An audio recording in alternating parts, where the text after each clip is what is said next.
The Father is called Yahweh God, the Spirit is called Yahweh God, and Jesus is called Yahweh God. There's only one Yahweh. How do we figure this out? So what they do is eventually they come up with this language of being and person. Being describes what you are. Person describes who you are. This chair has being. It's what philosophers called ontological status. But it doesn't have personhood. I didn't ask its permission to sit on it. Right. But it does exist. Yeah. And so being is what you are. God is Yahweh. And we see this, Jesus tells his disciples to go baptize in the name, and then he says, of the Father, Son, and the Holy Spirit. So he says the singular name, but then he describes three persons.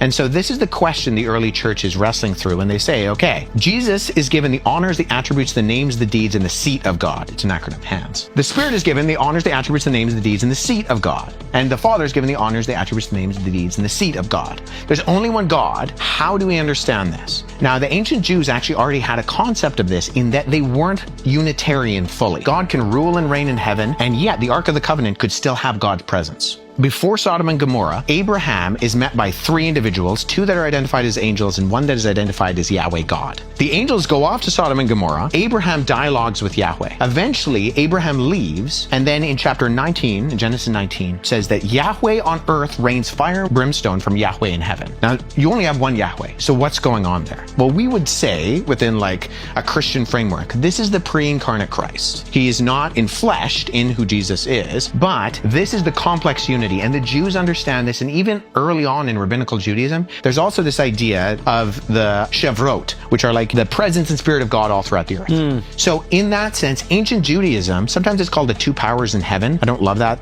kind of articulation, but in academia, that's what it's called. That God is ruling and reigning in heaven and still has a presence on earth. Only one God, but there's something else going on there that maybe we don't fully understand. But then God lives in a set of living, loving relationships. He has existed eternally in relationship and in love. Yeah. Right? That's what John says in 1 John. God is love. God does not need to create in order to experience anything. Creation is an outpouring of his love. Now, this is different than, say, a Unitarian monotheistic faith like Islam.